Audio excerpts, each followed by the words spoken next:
hintayin niyo na ako? Okay, let's go. Ayan mga kaibigan. So ngayon,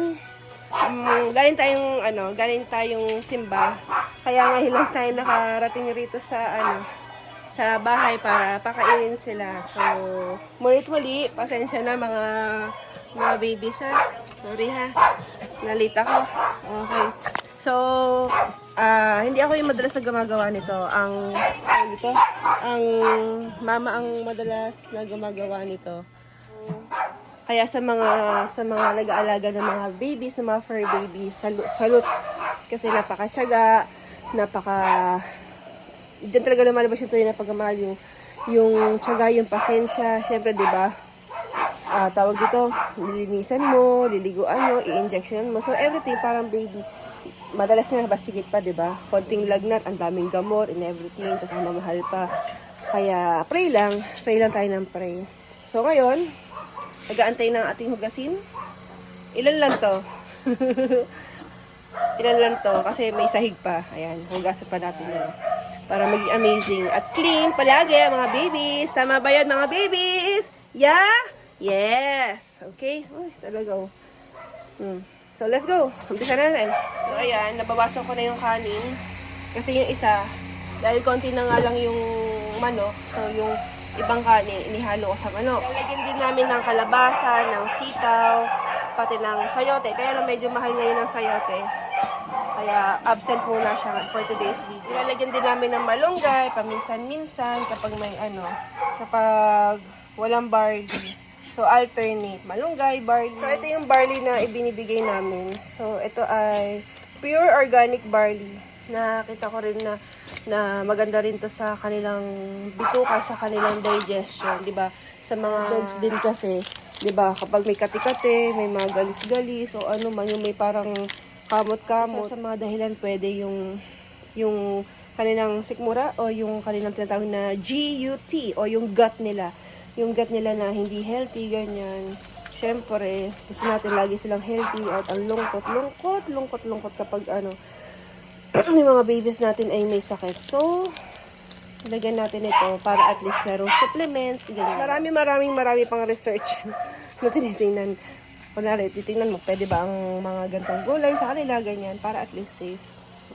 Pero syempre, in moderation, kasi baka mamaya, kunwari, papakainin ko sila ng maraming, doon kumakain, kunwari sila ng repolyo, o, diba? Kunwari, kumakain sila ng repolyo, o, kaya lang pag napasobra, magiging bloated naman sila, ne? Tama ba yun? Ha? Tama ba yun? Ay, okay, sige. Okay, let's do this. Hugas-hugas pag may times. Bigyan ko nga rin pala sila ng mga treat. Itong isda, hindi kanila to. Kasi may tinik-tinik yan. So, sa ano yan? Sa mga pusa. Nandoon. Yes, binibigyan din natin sila ng kahit kaunting barley. Nakatapat, na-quick pa sa kanin kasi mainit pa. Isang timpla na. Ayan. Okay, kaya sabi ko, pag ako kumita talaga rito, ay talaga, hindi sila mawawala ng dog food. Sako-sakong dog food. Para good. Anytime, anywhere, at least pag may emergency, kunwari, gabi na nakarating, at least hindi na yung magdumali, timpla-timpla, ganyan-ganyan. Meron ng sasalbang dog food at least, di ba? Yan. Maganda kaya sa pantinig kapag siya crunch. Okay, let's do this.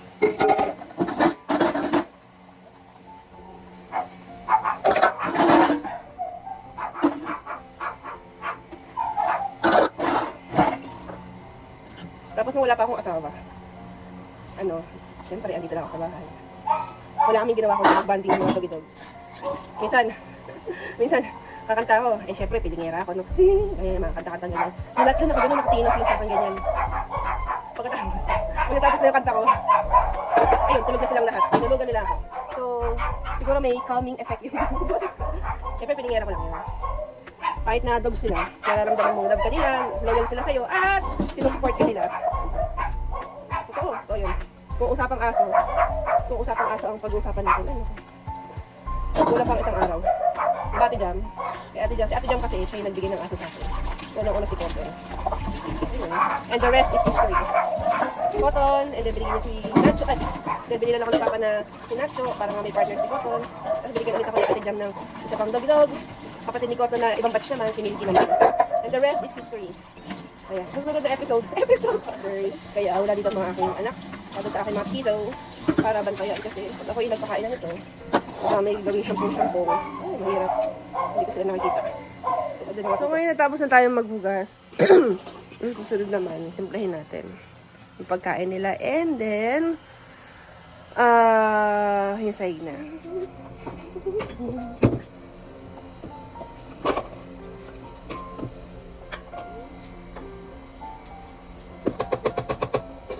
Malungs.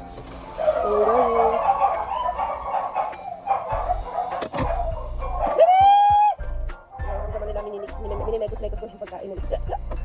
Chill lang kayo. Hintayin niyo ako dyan.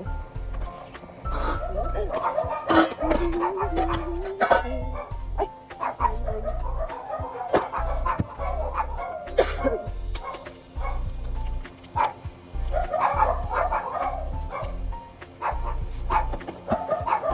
I'll always be back, so walk away.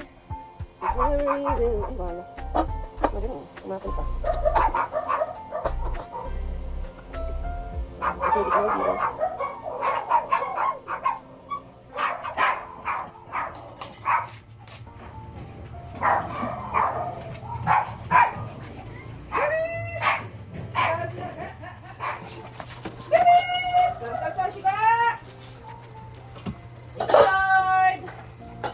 Thank you, Lord.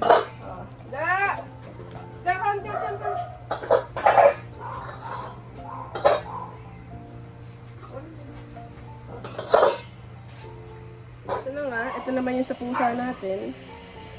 Kung makikita nyo, isa na lang ang isda.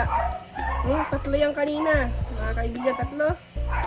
Kaya lang, nung lumabas ako sandali, nadekwatan na ako ng isang muning-ning. Ayun, kaya sira yung plastic. So, sige, isa na lang muna sila. Diet.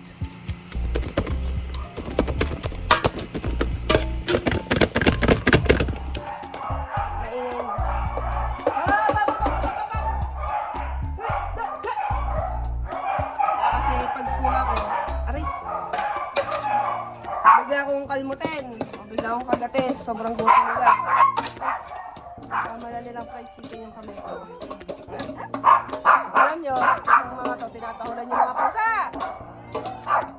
Ayan sila. Pero alam nyo, sa tunay na buhay, nung unang panahon na nagsisimula pa na kayo mag-alaga ng aso, pati yung mga yan. Nagkakadate pa yung mga yan. Ewan ko ba, bigla sila nagkagalit-galit. Kaya, mapapansin nyo, walang nakakababang pusa. Pero dati meron. Magkakatabi pa talaga sa puso. So, tapos na tayo magpakain dito sa likuran. At nagpupuno na tayo ng tubig. Kasi yung drum, hindi ko napuno kahapon. Dahil nga, gabi na. Nakita ko ng punta. So, hindi ko masyado napuno. Kaya ngayon, talaga nagpaliwanag na. So, ngayon natin pupunuin. Dahil wala naman tayong pasok bukas. And, tingnan, tahimik na sila. Diba? Wala na.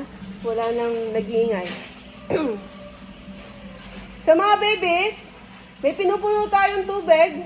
Kapag kayo'y, pag malapit na mapuno, pag nakita nyo na yung tabo na lumulutang, tawagin niyo ako, ha? Yes po? Babies! Yes po? Watch and learn. For today, mga kaibigan, ito na yung mga nagamit nating mga kasangkapan. At wala pa dyan ito. Lilipat ko pa ng lagayan. Ayan. So, hugasan muna natin ito habang iniintay natin ang signs ng mga baby sa likod. Okay?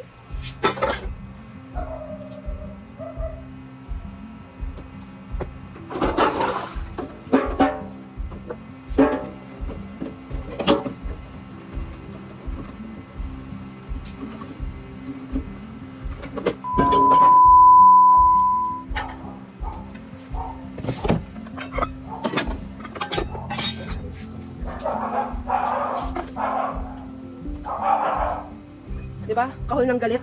So, hindi pa yun.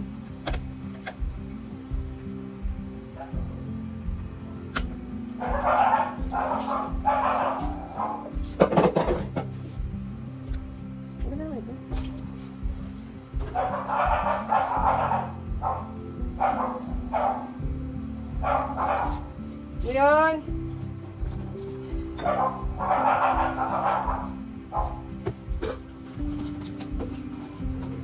Hindi pa kaya swimming pool sa likod?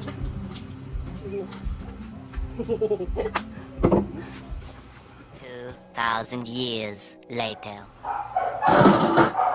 Ayan na! Tara. Narinig niyo? Natawag tayo. Goodness.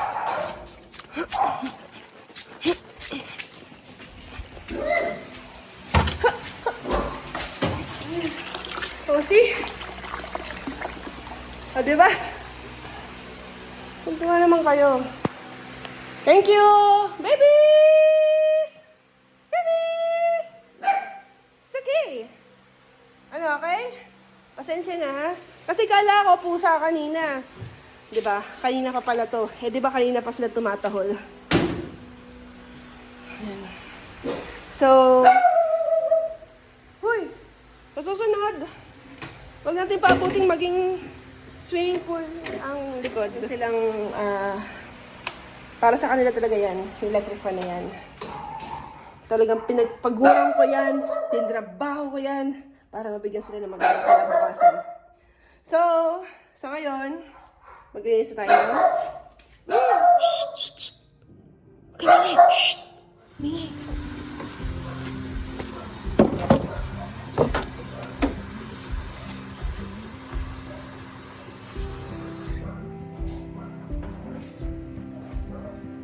Parang bebes.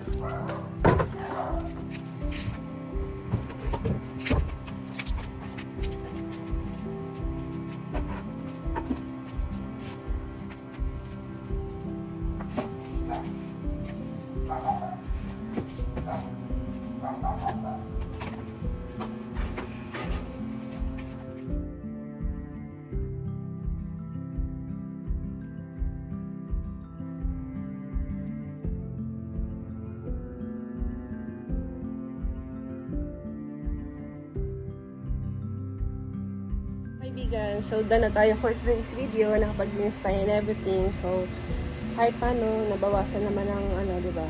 Kasi maiging nalilinis kahit paano, nakakalma tayo na feeling natin nababawasan yung mga germs na pwedeng makuha ng mga babies natin. So, that's all for today's video. Maraming salamat po na marami sa panonood. God bless. See ya. God bless. Inutom ako mga kapatid. Kaya Tito Demi sa sa luto. Gutom na ako.